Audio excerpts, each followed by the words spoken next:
everybody. Welcome back to another episode of Throwback Thursday, the day where we open old cards. Today we're going back to 1990, which, man, can you believe that it's been 36 years since this product has come back? So we sit here in 2026 looking back. Now, I bought this box back in 2020.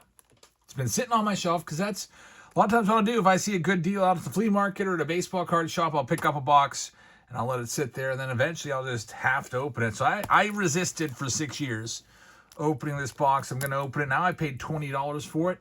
Nowadays, these boxes are going to run you about $40 after tax and shipping on eBay. So let's take a look at it.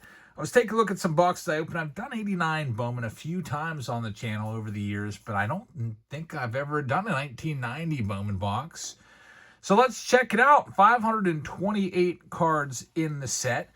And 1990 Bowman, they standardized the set to make all the cards the standard card size that we know today. In 1989, the cards were oversized because they were kind of like throwing it back to the original Bowman designs from the early 50s where the cards were oversized.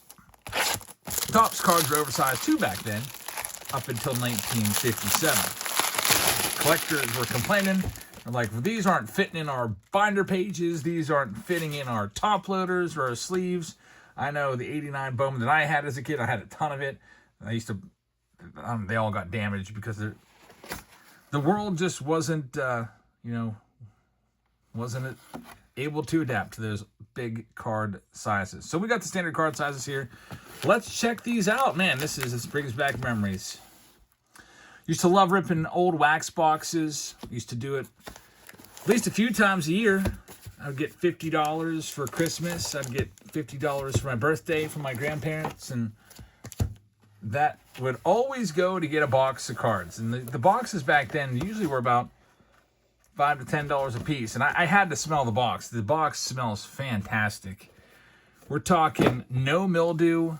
It smells like it's straight out of 1990. Really brings back memories. That's why, these boxes, they go for a lot more than the cards are worth, more times than not. People are like, why are you paying so much for a junk wax box? And it's mostly because there's not that many of them left. Because every now and then, those of us that collected cards back in the day are like, you know what? I think I want to rip a box of something that I did when I was a kid. So let's check it out. The best card is the Frank Thomas rookie card. There's some other nice ones in here as well. I used to really love the Ken Griffey Jr. Here we go. So you might remember they put these little propaganda pieces in here, as my brother would call it, these sweepstakes cards. But it was kind of cool that they actually made them into actual cards for Bowman. Remember with Topps from the 80s, it was just like the spring training sweepstakes card. It was just kind of a throwaway. You could actually, collect those. Here we go. We got Pedro Guerrero. Here's the biggest snub of all time for the Hall of Fame, Lou Whitaker, with his 70-something wars not in the Hall of Fame. Wally Backman right there, who would have been a pretty successful Major League manager if not for, I think he had something in his background. He got hired as a manager and then fired before he even got a chance. Gary Carter's a Hall of Famer. Doc Gooden's a great one right there. Bo Jackson. I always wondered what could have been with Bo if not for him playing football. Who knows? Maybe we're talking about Bo Jackson as a 400 or 500 home run bat and a Hall of Famer now. But he only got about 3 good years in the league before that catastrophic hip injury ruined everything. Rafael Palmeiro would have also been another surefire Hall of Famer. Man, this gum looks pretty good. I'm not going to eat it. It's tempting. It is tempting. But I don't think I want to risk it. Got a little bit of a gum stain there. Bowman still putting gum in the packs until, they got rid of that in 1992. Thank goodness 92 Bowman is something else. We should do a Throwback Thursday of that. Looking for the Marian Rivera rookie and everything else. Mike Piazza. There's Bo Jackson, little insert card. Mark Grace in the on-deck circle. Design pretty simple, and there we go. There's the top rookie card. It's the Big Hurt, Frank Thomas. Also, it was always cool how they would break the stats down individually by each team in the league and show you what team the player did well against and what team they didn't. That's a great card right there. Frank Thomas. It is slightly off-center, a little more to the left than to the right, but a really, really nice one. I'm going to put that one in my good pile. It's Willie Green, who never made anything of himself. Chuck Knobloch right there, and good old Book Jacoby. 14 cards per pack. 36 packs per box. Those were the good old days. Nowadays, you get, what, 20 packs in a box? And that didn't change all that long ago. Back in 2018, we were still getting 36 packs in a box. There's a Sammy Sosa rookie card. So we're off to a pretty good start. We'll see what else we can find. There's Will Clark, the art card, the sweepstakes card. Got George Brett right there, Hall of Famer. It's a good card. Good old Bowman. Bowman always was a really nice place for rookie cards. Even back in the 90s, like, just think like all these good Hall of Fame rookies, they're true rookies were in Bowman. Like, think back to even 91. Got 91 with Jim Thome and Mike Mussina and Chipper Jones and all those guys. Who else in there? Kenny Lofton's in there. We should do a 91 Bowman maybe next week. That's a really, really nice box. Another failed Pirates prospect, Steve Carter right there. Scott Ruskin. Mark Davis, who would win a Cy Young Award. Little art card right there, Cecil Espy. There's Barry Bonds. Man, one of my favorites right there, Barry Bonds. Wonder if he ever gets into the Hall of Fame. You would think someday he'll get in. The big question is he going to get in during his lifetime? I hope so. That would be pretty cool. But you never know. There's Ricky Henderson. It's crazy how fast time goes by. Can't believe Ricky Henderson isn't even with us anymore. He passed away about a year or two ago. There's Brady Anderson. Time goes by quick. Too quick. There's Robin Yount, Lenny Dykstra. Steve Balboni. It's a name that all Yankees fans know and love. Todd Zeile. We're going to see some super failed prospects. Todd Zeile, I can't even say he's a super failure because he had a decent career. There's Mo Vaughn. Very nice. Mo Vaughn, rookie card, and Spike Owens. But Todd Zeile everybody was super hyped on him. He was a mega rookie, and it just, he ended up being a decent veteran, but not a major megastar. I should get a Beckett from 1990 and see what some of these were going for. I feel like that Carlos Baerga was probably worth something back in the day. Here's another guy that just didn't work out. Jerome Walton, his best year was 89. And then never came close to that. Mike Scott with the glasses. Ramon Martinez. He was good for a couple of years. There's Matt Williams. He was great, especially 94. These cards are so simple. What an easy, simple design. You got a little border there of little rainbow border, red, orange, yellow, green, maybe a little bit of blue over there. Team name at the bottom, real small. The player's name in the size 4 font that reminds me so much of 2021. I think this design it's not one of the best ones of Bowman. I'd probably say this is probably near the bottom for designs, but it's simple. Makes it all about the picture on the card. There's Eddie Murray. He's a Hall of Famer. Sandy Alomar. Everybody was all about him in 89, and he's another one that was a really hyped rookie card, rookie prospect, and had a great career. Played a long time, but just wasn't a major star. If the player didn't end up being a Hall of Fame caliber player, then the cards went down. Eric Davis, he had a decent career too, but nothing like the 80s. Very good in the 80s. Next up.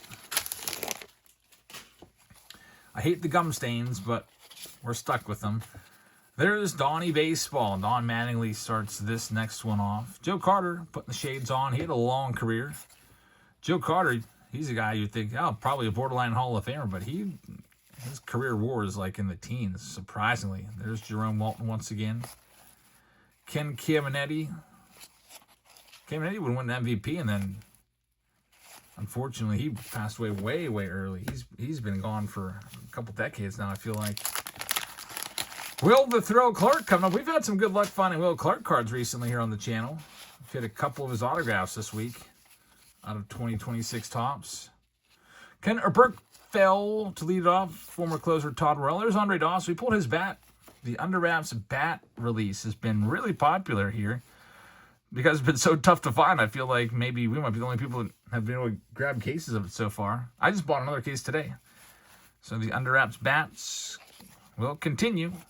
We got some breaks tomorrow. I just listed them for Friday night. There's Will Clark. He's also on the cover of the box. So it's always cool to get the box cover card. There it is. Look at that. That's the card that they use to sell the box. Is that actual size? I wonder if anybody's ever tried to cut this card out and pass it off. It is actual size there. I wonder if you would like, I don't know. You remember Topps used to do the box bottoms. I always thought those were kind of neat.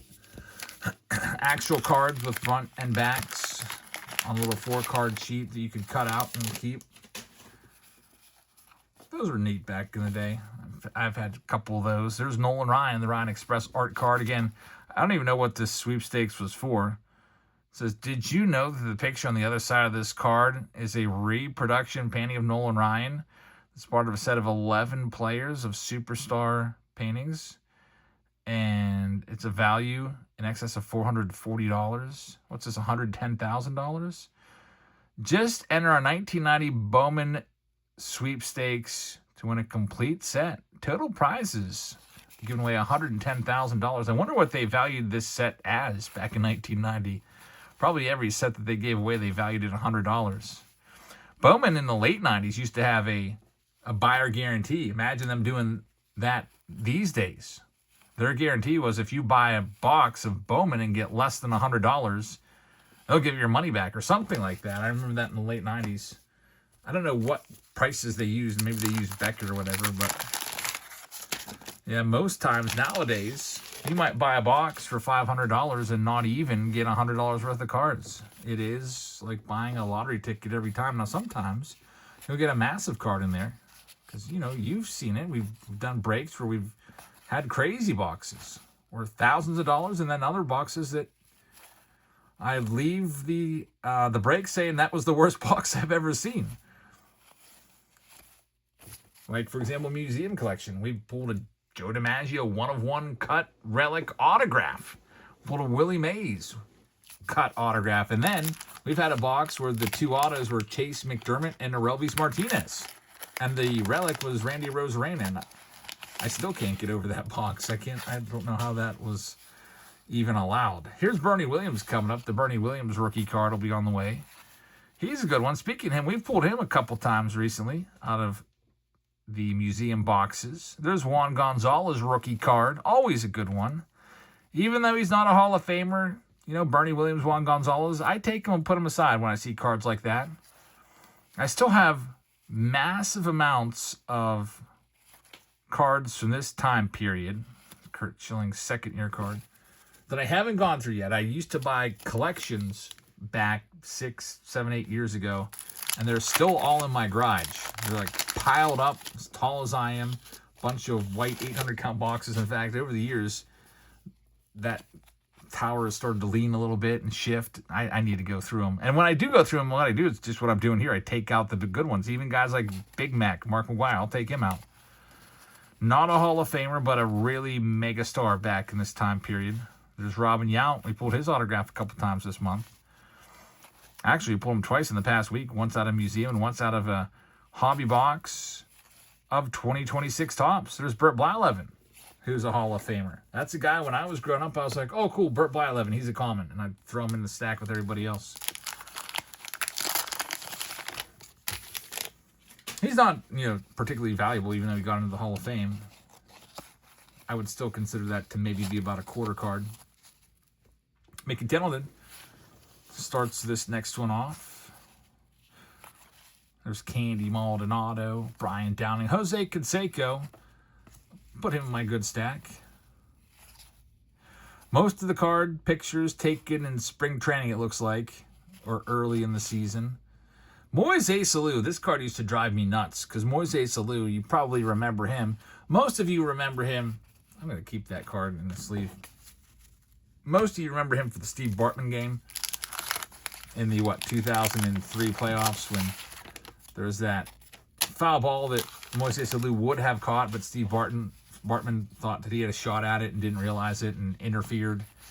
Moises Alou missed the catch because of it, and Moises Alou threw an absolute temper tantrum, and everybody threw his glove on the ground, pointed at Steve Bartman. Everyone in the stadium was pointing at Steve Bartman with vitriol and ruined his life, basically. There's Alan Trammell, Hall of Famer with Eckersley. And Barry Larkin. To me, that's pretty crazy. That's the defining moment I have for Moises Alou. I'm pretty sure Moises Alou had over 300 career home runs. And I heard an interview of his a few years ago, and he says, to this day, every single day of his life, he gets asked about Steve Bartman.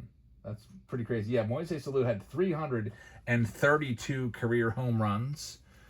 Was a over 300 career hitter, 303 career batting average, over 2,000 career hits. The numbers are borderline Hall of Fame. Career WAR of 39. He did miss an entire year in his prime, which, I don't know, maybe that he also missed an entire year in 1991, 2 full missed seasons. Maybe that was enough to keep him out of the Hall of Fame, because otherwise he was, like I said, he's borderline. But now, when people think of him, they don't think of a borderline Hall of Famer. Like when I say Steve Garvey or Don Mattingly or Dale Murphy, you think, man, borderline Hall of Famer probably should be in there. Moises Alou, first thing you think of, Steve Bartman. But I would always get really mad when I'd see that card because I really wanted him to be on the Pirates because he played 2 games for the Pirates in his career. And then he was traded to the Expos, I think, for Zane Smith. And then with the Expos, he would blossom. He'd really become a star, moving through the through the teams. Went to the Marlins and had a great year. Astros, Cubs. This is another crazy card. Carl Tuffy Rhodes. Remember that name? Carl Tuffy Rhodes was just not a very good player in the big leagues. And this actually is his rookie card. He had 13 career home runs. He was a negative WAR player. This guy was terrible. But he went over to Japan and literally became Babe Ruth. His home run totals, here are some of his seasons in the late 90s, early 2000s. He really became a superstar. He had 40 home runs, 55 home runs in 2001, then 46, then 51, then 45. And that was in like 130 games. So, I mean, he's on pace for that probably translates to about almost 60 home run year in the big leagues. So he hit 13 career home runs in the big leagues and then just became the man overseas in Japan. In fact, he hit 464 career home runs over there. I think that if I had some success over Japan, I'm coming back and I'm going to get paid. Maybe he did get paid over there, but I'm doing what Cecil Fielder did. Remember Cecil Fielder? He started out with the Blue Jays. You might probably remember his 86 Topps card. And then he didn't have all that much success, so he went over to Japan, found his groove, and then came back, and what's he do in 1990? He hits 50 home runs and becomes a major star. I guess Carl Tuffy Rhodes was happy to be, the man in Japan in the late 90s, early 2000s. I always wondered about him. Like, if he would have come back, would he have been able to put up 50-plus home runs here? I don't know. It's an interesting name in baseball lore. We're halfway through here. Always cool to look through these old cards. Feel like I could pretty much talk about most of these players because, I grew up with these cards. Ripping them open, there's Sean Dunston, Tom Candiotti, the knuckleballer, Hall of Famer Fred McGriff, the crime dog, Lee Smith, the Hall of Famer right there. I used to hate Lee Smith. Don't know why. Really used to hate him, but I respect him now. I don't care much about him one way or the other. Next one up, there's Doc Gooden once again.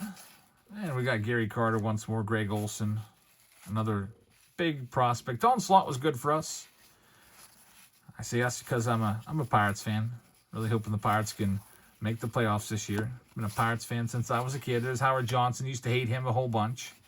Another Frank Thomas, number 2. It'd be nice to maybe get a third one in there. Very nice. There's a lot of cards in here. 14 times 36, whatever the heck that is. So you're going to see definitely some duplicates.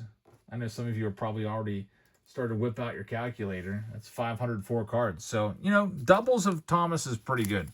There's 528 cards in the set. So if you do get 2 of a player, that's pretty good. You might not get 3, but it's nice to get 2 of the best card in a box. Sometimes we'll rip an old box of something like this. Old wax box, we won't get any of the top card. Like 1980 tops, those are always rough. Do an 80 tops box and do not come away with the Ricky Henderson rookie card, for example. Seeing some repeats now from the first stack or 2. Maybe we'll pick up the pace a little bit. Gotta say that I appreciate they don't have to flip the cards too much around. We haven't seen some players yet. I don't think I've seen Tom Glavine yet, or John Smoltz, or Greg Maddux for that matter. Maddux would be on the Cubs in this. There's Vince Coleman. There's our second Barry Bonds signing. Eddie Sprague.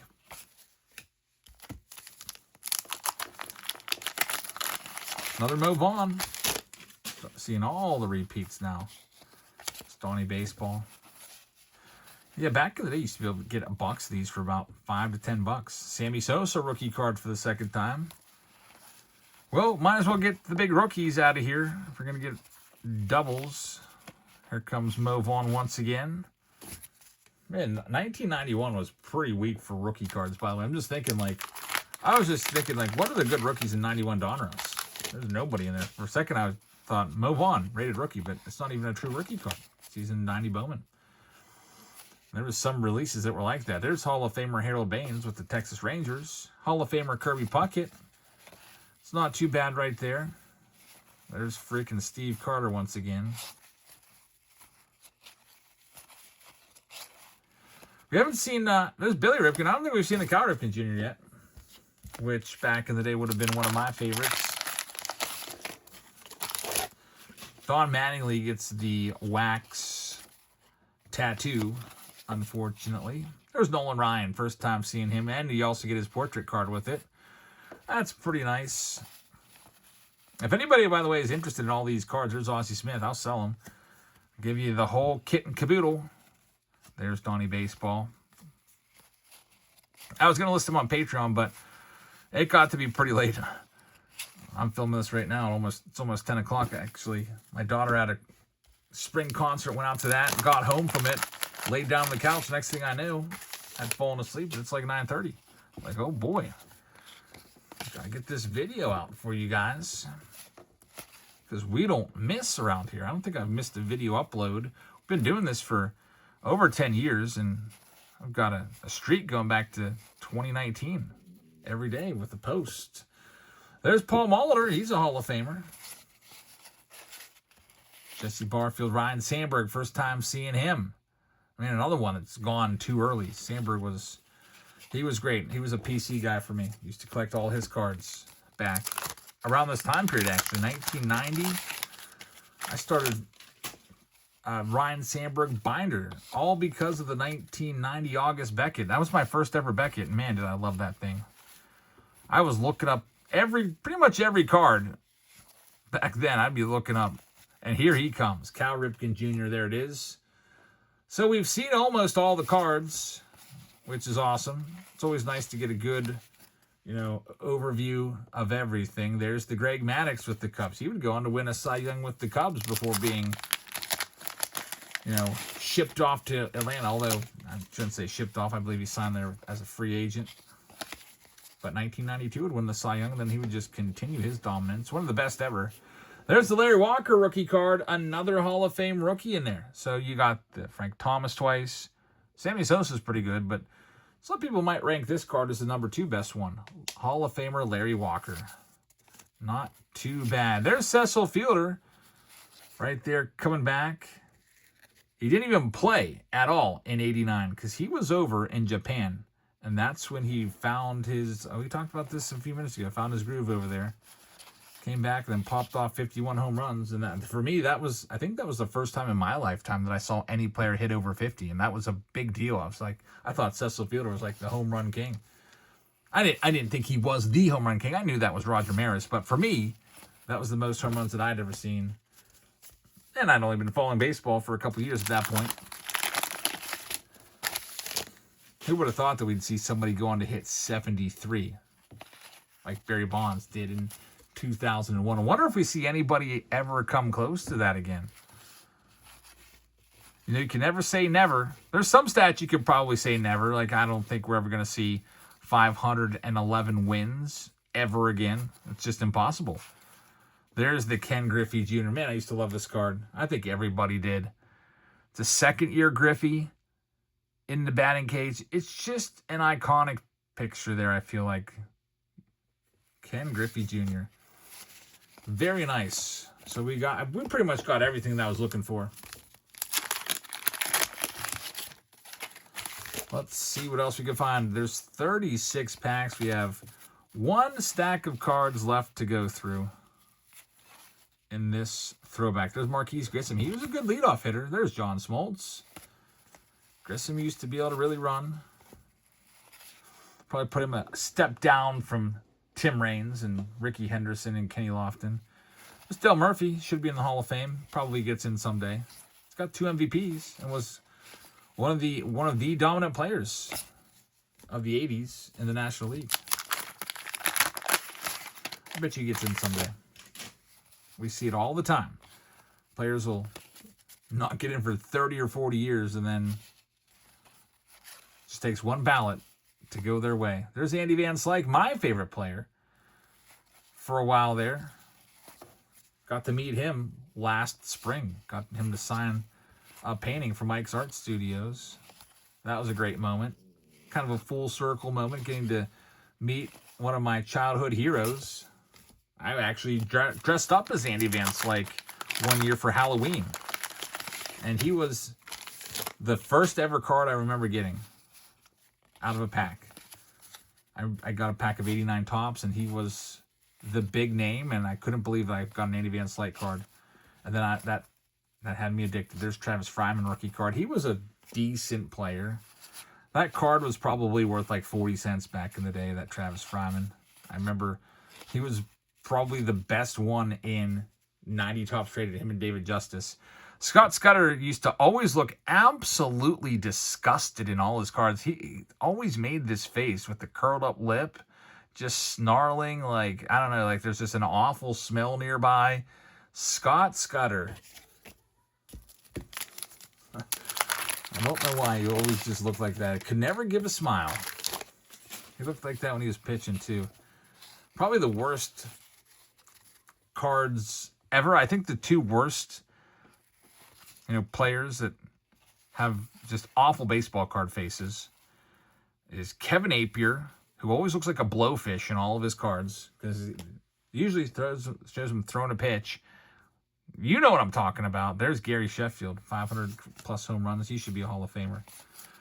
So Kevin Appier is one, and then the other one, it's not from this era. It's a bit later. There's Julio Franco, who tried to play until he was like 60.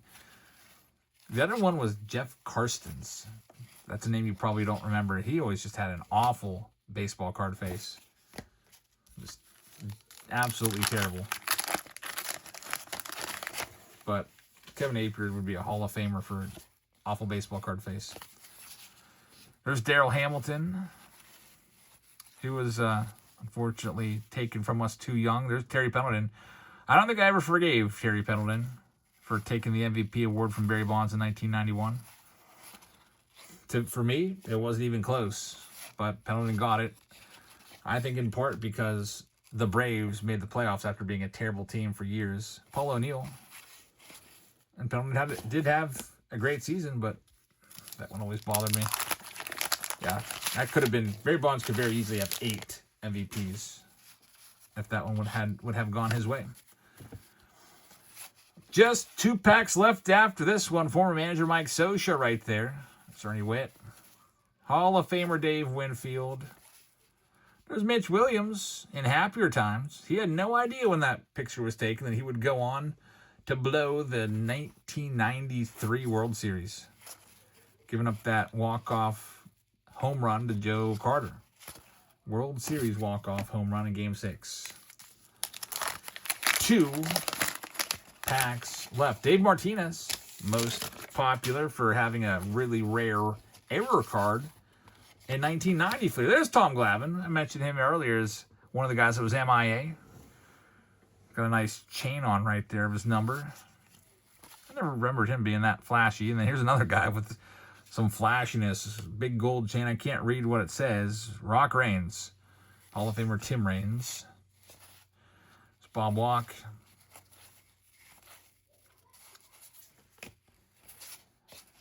Getting down to it. There's Jeff Juden.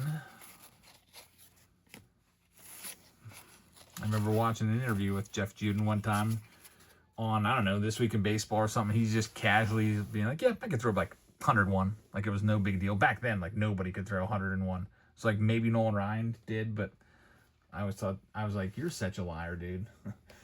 Now it's like everybody throws 101. But anyway, we got one final pack before I rip into it. I'd like to remind you that we go live on Whatnot usually 3 or 4 times a week. Sundays, Wednesdays, Fridays, and Tuesdays sometimes. Tomorrow's Friday. We'll be live. We got flash sales where we sell off a bunch of stuff. I hope you bookmark all of our shows. There's some upcoming ones linked down below. You can go to our profile page, click on shows, and then you can bookmark all the shows for like the next year. That way, whenever we do go live on the Whatnot app, you'll get a notification. But first, you got to download the Whatnot app, so get signed up. Here's the URL that will take you where you need to be to get signed up, and then they'll give you $15 once you do. And there's the QR code as well. So sign up, get $15, and join us in our breaks. Now, one big change that I've made in the breaks recently is I'm giving away jerseys pre-show, as they're all early bird incentives. So if you buy in early, lock in early, you'll have a shot at those jerseys. And yeah, sometimes some of the breaks might sell out, but some of the breaks might also only have 5 spots sold to give you a really high percentage chance of pulling the jersey for yourself. And there's nice ones. We got, I think tomorrow we got Freddie Freeman jerseys. Ellie De La Cruz is in there. Ken Griffey Jr., etc. Last pack. And thanks for joining us. Hit that subscribe button if you haven't already. Love to have you along for all of our videos because we do them every day. Who's the last card here? This is going to be Darryl Kyle. Darryl Kyle, who had that crazy good curveball, crazy 12-6, and unfortunately passed away during his playing career. And one day, he just didn't wake up in his hotel room out on the road. Just a really sad story there. He had a wife and kids and everything. Darryl Kyle wraps it up. So thank you for watching, everybody. Hope you guys have a fantastic rest of your Thursday. Thanks for joining us for Throwback Thursday. We'll see you back here live tomorrow night. And if we don't see you tomorrow night live, then hopefully I'll see you again here on YouTube soon. Thanks for watching. Good night, everybody.